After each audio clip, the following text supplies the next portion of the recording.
ఓం విఘ్నేశ్వర నమః. రామాయణాన్ని చదువుతుంది చలమలశెట్టి జానకి రాణి. ఈరోజు రామాయణంలో శూర్పణఖ గురించి తెలుసుకుందాం. అరణ్యవాసంలో ఉన్న రాముణ్ణి శూర్పణఖ అనే రాక్షసి వచ్చి చూసింది. రాములు వారు ఎంత అందంగా ఉన్నారు, ఏనుగు ఎలా నడుస్తుందో అలా నడుస్తున్నాడు. విచ్చుకున్న పద్మాల్లాంటి కన్నులు ఉన్నవాడు, అపారమైన తేజస్సు ఉన్నవాడు, ఇందీవర శ్యాముడు, మన్మథుడు ఎలా ఉంటాడో అంత అందంగా ఉన్నాడు. అటువంటి మహానుభావుడైన రామచంద్రమూర్తిని చూసింది. ఆయనను చూడగానే ఆమెకు కామం కలిగింది. యుక్తాయుక్త విచక్షణాన్ని కూడా మరిచిపోయింది. అబ్బా ఎంత అందంగా ఉన్నాడు అని చెప్పి అనుకుంది. శూర్పణఖ అందవికారి, పిల్లలు చూస్తే దడుచుకుంటారా అన్నట్లుగా ఉంటది. దుష్టు ప్రవర్తన కలిగింది. ఆమె కంఠం విప్పితే ఆవిడ మాట్లాడితే ఒళ్ళు గొగ్గురు పొడుస్తుంది, అంత అసహ్యంగా మాట్లాడుద్ది. ఆవిడ తత్వం కూడా మంచిది కాదు. మనకు చుప్పనాతి అంటారే, చుప్పనాతి శూర్పణఖ అని ఈవిడి గురించే అనుకుంటారు. చుప్పనాతి అంటే ఒకళ్ళకి బాగా ఉంటే అది ఓర్చుకోలేదు, వాళ్ళకి ఎవరైనా మంచి వస్తువులు అంటే అవన్నీ నాకు కావాల్సిన అనుకునే వాళ్ళనే చుప్పనాతి శూర్పణఖ అనే నానుడు వచ్చింది ఈవిడి దగ్గర నుంచే. అటువంటి మనస్తత్వం కలిగిన రాక్షస స్త్రీ ఈ శూర్పణఖ. ఎవరు నీవు, ఇంత అందంగా ఉన్నావు? నీలాగే మరొక పురుషుడు కూడా ఇక్కడ ఉన్నాడు, ఇంకొక స్త్రీ కూడా కనిపిస్తుంది అని అడిగింది.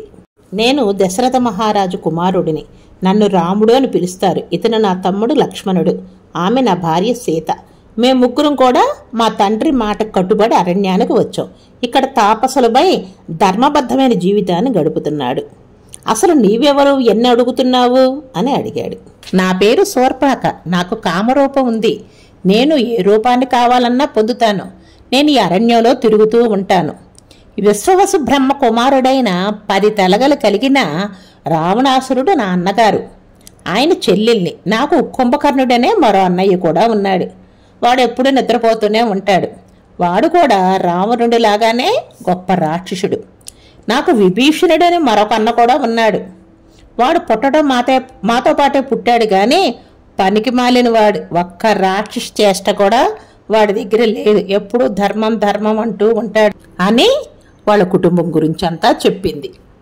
నేను ఎవరిని లెక్క పెట్టను, స్వేచ్ఛగా అరణ్యంలో తిరుగుతూ ఉంటాను. నిన్ను చూసిన తర్వాత నిన్ను భర్తగా పొందాలని నా కోరిక కలిగింది అని అంది. అని పక్కన సీతమ్మను చూసింది.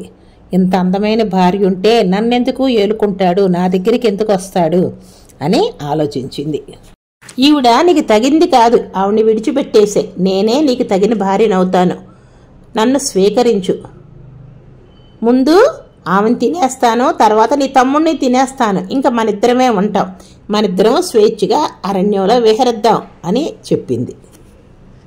రాముడు ఆ మాటలు విని ఎంతో ఓర్పుగా, అమ్మా నాకు వివాహం అయిపోయింది, నా భార్య సీత అనురూప, ఆమె అందు నాకు ప్రీతి ఉంది, ఆమెను విడిచిపెట్టి నిన్నెట్లా స్వీకరిస్తాను?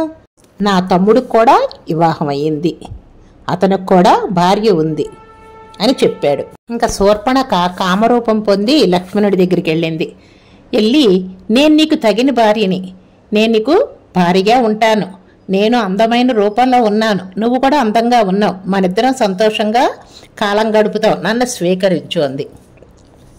లక్ష్మణుడు, నేనే ఒకళ్ళకి దాసుణ్ణి, రాముల వారికి దాసుణ్ణి, నన్ను కట్టుకుంటే నువ్వు కూడా దాసీతనం చేయవలసి వస్తుంది, నన్ను పెళ్లి చేసుకుంటే నువ్వు సుఖపడవు.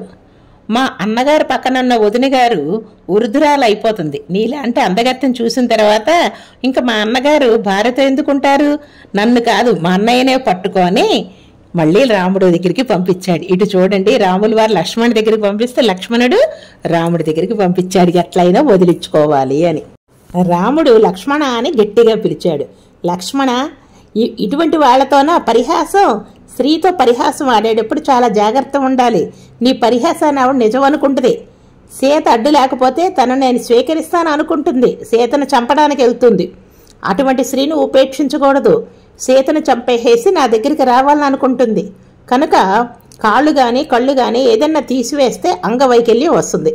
అందమంతా ముఖాన్ని చూసే అనుకుంటుంది, ఆవిడ ముక్కు చెవులు కోసాయి, అప్పుడు అందహీనం అయిపోతుంది అని అన్నాడు. అప్పుడు లక్ష్మణుడు గబగబా వచ్చి రాముడు కూర్చున్న ఆసనం పక్కన ఉన్న ఖడ్గాన్ని తీసుకొని శూర్పణఖ ముక్కు చెవులు కోసేశాడు. ఆ ప్రాంతం అంతా రక్తం వర్షం పడుతుందా అన్నట్టు పడిపోతుంది. అలా కారుతున్న రక్తంతో పెద్ద పెద్ద కేకలు వేస్తూ శూర్పణఖ పరిగెత్తింది. శూర్పణఖ ఏడుస్తూ అన్నగారి దగ్గరికి వెళ్ళి ఏమిటి ఇదంతాను, ఈ రక్తం ఏమిటి, ఏం జరిగింది అంటే, అక్కడ ఇద్దరు అన్నదమ్ములున్నారు. ఇద్దరు కూడా చాలా అందగాళ్ళు, మంచి యవ్వనంలో ఉన్నారు. ఆశ్రమాన్ని నిర్మించుకొని ఉన్నారు, నారచీరలు కట్టుకొని ఉన్నారు.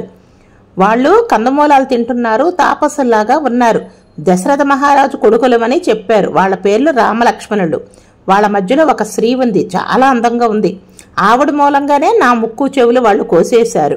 అన్నయ్య, నా కోరిక తీర్చు, రాముణ్ణి సంహరించు, రాముణ్ణి పక్కన ఉన్న స్త్రీ చాలా అందంగా ఉంది అని చెప్పి బాగా నూరిపోసింది. ఇంకా వాళ్ళందరూ కూడాను సీతారామ లక్ష్మణులు శూర్పణఖ ఎక్కడ చూపించిందో అక్కడికి కొంతమంది సైన్యం వెళ్ళారు. కత్తులు కటార్లు పట్టుకొని శూలాలు పట్టుకొని పరిగెత్తుకుంటూ వచ్చారు. ఇంద్రుని చేతిలో వజ్రం ఎట్లా ఉంటుందో రాముడు బాణాలను ధనస్సుకు సంధించి విడిచిపెడుతూ ఉన్నాడు. ఆ బాణాలు వాళ్ళ గుండెలకున్న కవచాలు కూడా చిట్లిపోయి లోపలికి వెళ్ళిపోయి అటు నుంచి భూమిలోకి గుచ్చుకుంటున్నాయి. అట్లాగా 14 మంది రాక్షసులు పంపిస్తే 14 మంది రాక్షసులు పెద్ద పెద్దగా కేకలు వేస్తూ భూమి మీద పడి చనిపోయారు. ఇదంతా చూసిన శూర్పణఖ అరుచుకుంటూ మళ్ళీ వెళ్ళింది. ఈవిడికి వరుసగా అన్నగారైన కరుడు 14,000 మంది సైన్యాన్ని తీసుకొని రాముడి మీదకి యుద్ధానికి వెళ్ళాడు. రథంతో, బంగారపు రథం మీద ఎక్కి వీళ్ళందరినీ తీసుకొని వెళ్ళాడు.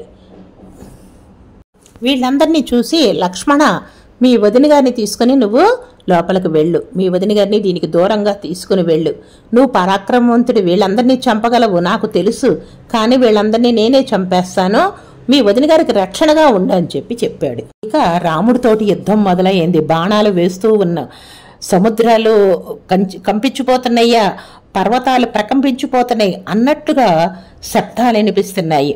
రాముడు బాణాలు విడిచిపెడుతుంటూ 14,000 మంది రాక్షసుల మీద ఎక్కడ ఏ రాక్షసుడి మీద పెట్టాడో కూడా తెలియట్లేదు. రాక్షసులు తలలు నేల పడుతున్నాయి, భుజాలు తెగిపోతున్నాయి, కాళ్ళు తెగిపోతున్నాయి. 14,000 మందిని 1:12 నిమిషాలలో చంపేశాడు. అక్కడ రాముడు, కోదండరాముడు కాస్త మహారుద్రుడైపోయాడు. ధనస్సు చేతి పట్టుకొని మండలాకారంలో తిరుగుతూ బాణ వర్షమే కురిపిస్తున్న రాక్షసులు పడిపోతున్నారు.